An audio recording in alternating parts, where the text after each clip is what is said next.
Hi dear students, today I'm going to talk to you about a poem that is prescribed in your syllabus, A Thing of Beauty.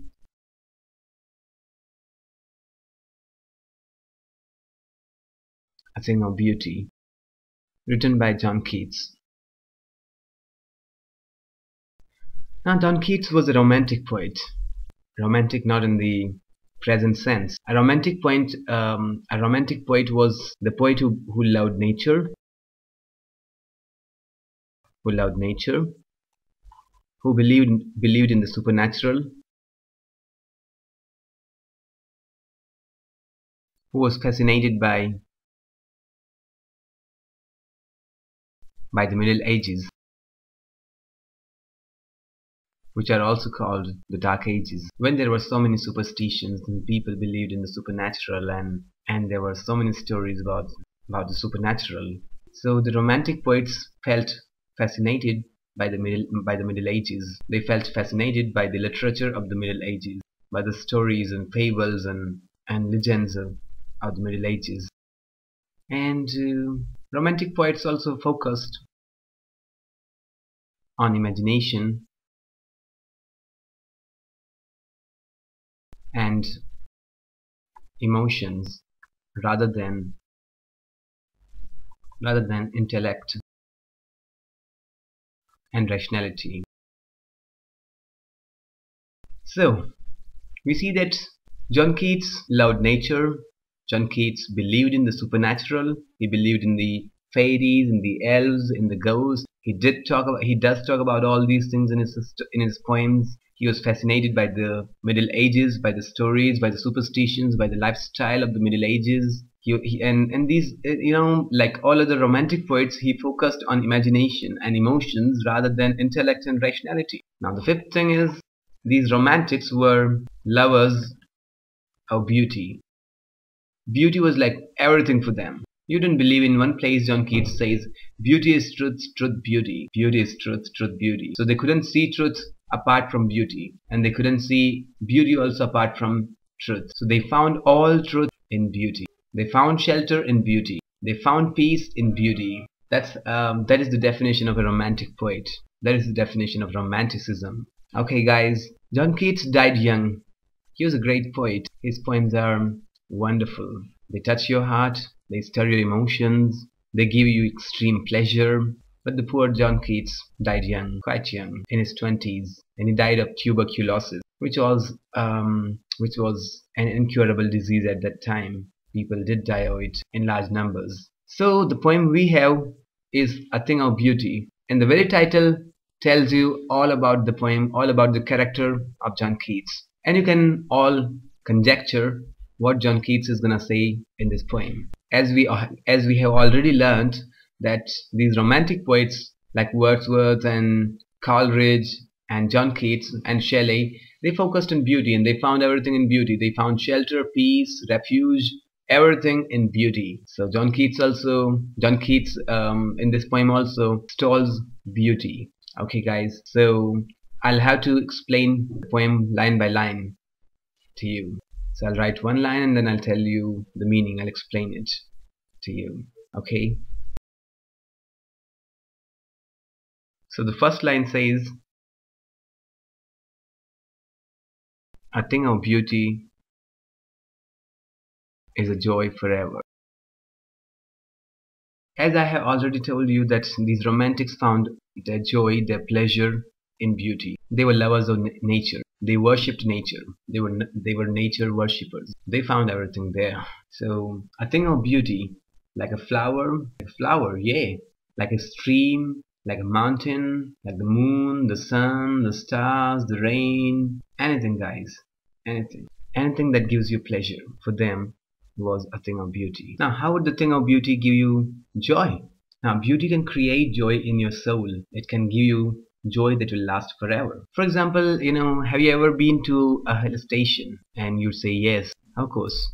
You may have gone there 10 years back, but still it gives you pleasure to think about, to talk about that, to see the photographs that you took there. That hill station, that wonderful place, gives you great pleasure even now. Fills you with some sweetness. even now. So, I mean, you went to the hill station 10 years back and there you saw a tree or a rose or a special flower or a special lawn or a special tree or a special animal, or you happened to see a lion or a tiger.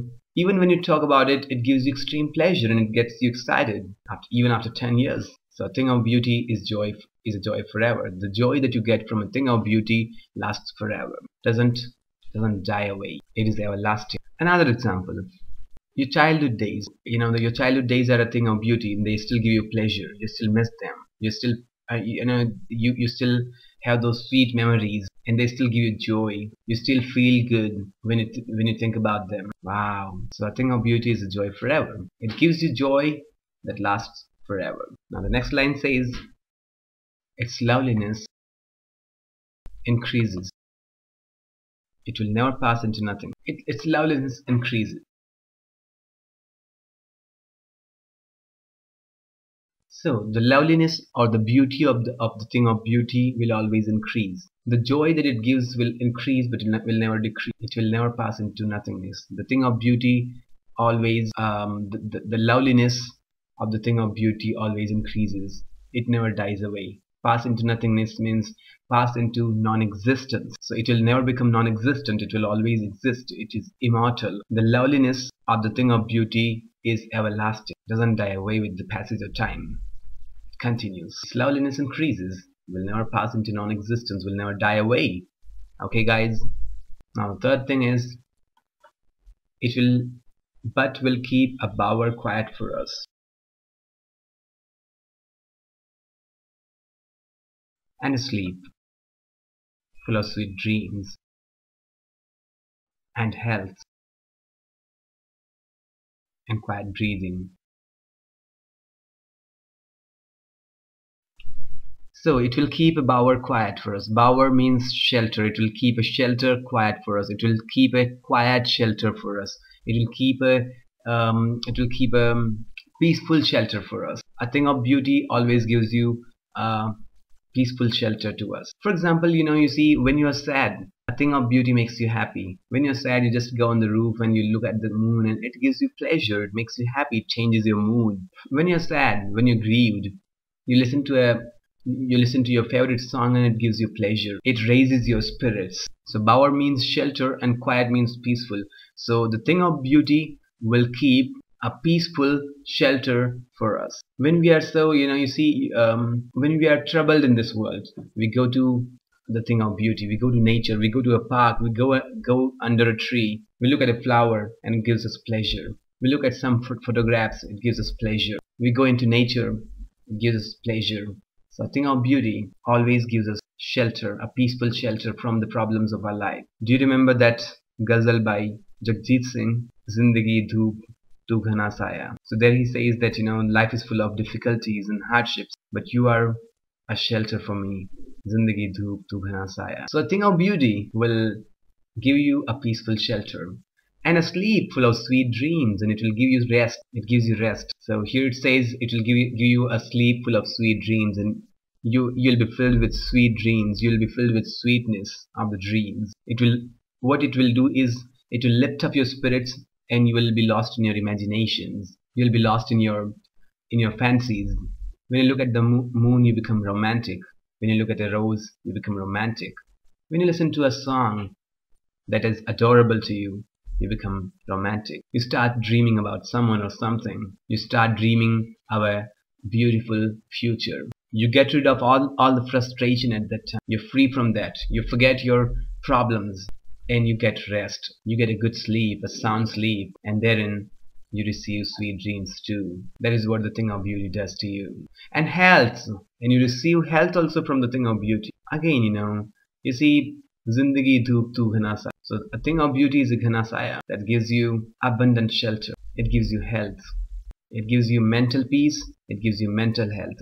And when you're mentally healthy, when you're mentally calm, when you're mentally glad, and then you'll be physically okay too. So a thing of beauty gives you mental, spiritual, and physical health. It gives you mental, physical, and spiritual soundness. and quiet breathing. It gives you quiet breathing again refers to rest. It gives you rest from the problems of the life. In life, you have so many things to do. You're always out of breath. You're always out of breath because you're struggling with something or the other in this world. You're out of breath, but you receive quiet breathing where? When you go to a thing of beauty, when you look at the moon, when you look at a rose, when you go to a hill station, when you go and sit on the bank of a river, when you listen to the wonderful quiet music of the river, when you listen to the birds singing, there you can breathe quietly. There you can forget your problems and your struggles. That's what the thing of beauty does to you. So very fast, let me do it again.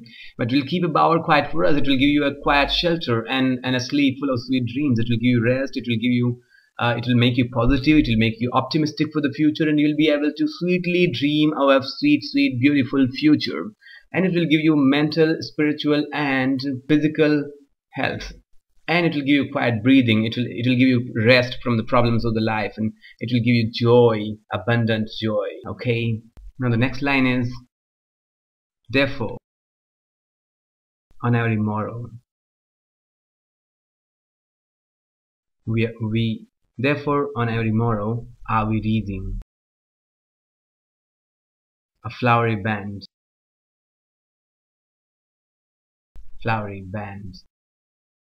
to bind us to the earth.